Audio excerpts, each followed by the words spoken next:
Many countries are very cautious about depicting living people on their postage stamps. In the UK, there used to be a very strict rule on it. In this episode, let's talk about people on UK stamps and the controversies behind it.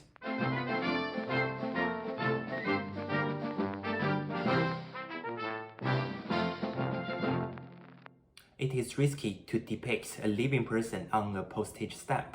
I will discuss the risks later. But there are always living people on British stamps, such as the first ever stamp in the world. Queen Victoria was 20 years old when the penny black was issued. And for a monarchy, monarch is a symbol of the country. So there are not a lot of controversies about the kings and queens on UK stamps. And in almost 100 years since the penny black was issued, monarchs are the only people who have been depicted on UK stamps. The first non-monarch person on a UK stamp was Queen Elizabeth. Not Queen Elizabeth II, but her mother, the then Queen Consort.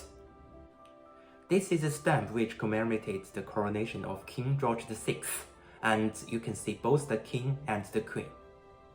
In the early days, the UK is very strict about people on postage stamps. For example, Queen Elizabeth II has never been depicted on a UK stamp until she became the queen. But you may find a stamp of then Princess Elizabeth on a stamp of another countries or regions, and such as this one from Newfoundland and issued in 1938. These countries were not as strict as the UK. Also, there were no commoners on UK postage stamps, not even if they are dyed. In 1964, the General Post Office started to issue stamps to commemorate some great people other than the monarchs or members of the royal family. The first commoner to appear on a UK postage stamp was William Shakespeare, who appeared on 5 commemorative stamps. It was more than 300 years had passed since his death. And soon afterwards, on 8th July 1965, the stamps with Sir Winston Churchill was issued, just a few months after his death. During that period, even the members of the royal family other than the monarchs were rarely depicted on stamps. Now we are expecting the stamps with King Charles III. His first appearance on a UK stamp was much later than I thought. It was in 1969 to commemorate the investiture of the Prince of Wales. The policy was that the only identifiable living people depicted on British stamps were the monarch and other members of the royal family. And for example, this is the famous commemorative stamp of the 66th World Cup. The 2 players were probably living people, but we don't know who they are. So this one meets the requirements of the policy. But this policy has been broken, either unintentionally or intentionally. And let me share some examples. In 1967, a stamp commemorating the solo round the world voyage of Gypsy Moth IV was issued. Here, a person appeared as an unidentifiable blob, but he must be Sir Francis Chichester, the first person to sail single-handed around the world by the Clipper route, and he was alive as he just finished the journey. Another example is from the Millennium series. This stamp was designed to commemorate Freddie Mercury, who passed away in 1991, and the stamp was issued in 1999, so that was not the problem. But the drummer Roger Taylor is in the background, and he is still alive today. If the 2 above are controversial, this one definitely breaks the rule. This miniature sheet was issued for the 2003 Rugby World Cup champion, although there are no clear face on stamps. and the players are absolutely identifiable. The policy was finally abolished in 2005. On 6 October 2005, a set of stamps commemorating the English cricket team's victory over Australia in the 2005 Ashes series was issued. And today, we can find a lot of UK stamps with living commoners.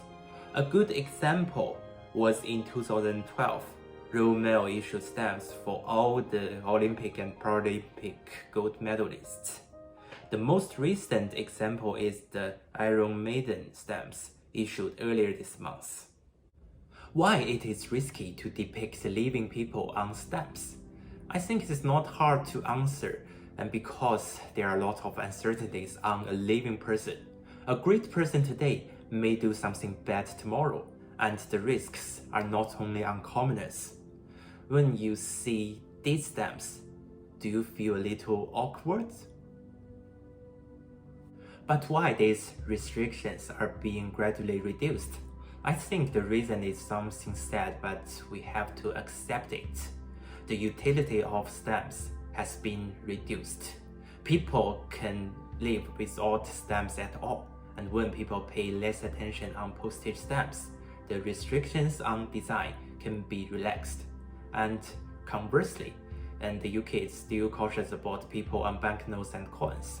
Although we use a lot of Apple Pay, Google Pay, and credit cards, but we cannot live without cash at all. But in my life, postage stamps are more common than cash. Today, the issue of stamp is more of a symbolic significance, and sometimes it is even not symbolic. They just want to make money out of people.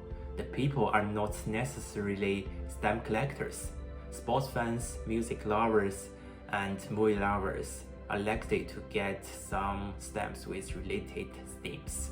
And the postal administrations need to broaden their themes of the stamps to attract more people, such as to depict more living people on postage stamps. I'm always an open-minded person, so I can accept living people to be depicted on postage stamps, but I wish the postal administrations would be careful about it. If some people's achievements are so uncontested that they cannot be denied even if they do something wrong in the future, and I think it's okay to issue some stamps for them before they die. And I think it's okay to issue some stamps for the characters of TV series and movies, and because whatever the actors do in the future, we cannot deny what they performed. But I don't think it's a good idea to issue stamps for the Olympic gold medalists just after their win. It's quite risky. If a medalist is found guilty of a doping violation and stripped of the medal, and it would be very awkward for the stamp. It's more than 10 years after the London Olympics. Thankfully, there are no problems with the British gold medalists. I hope they are all clean.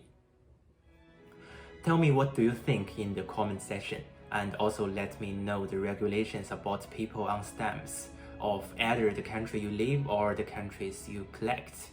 If you enjoyed this video, don't forget to hit the like button, subscribe and follow me on social media if you haven't. Thank you for watching. See you next time.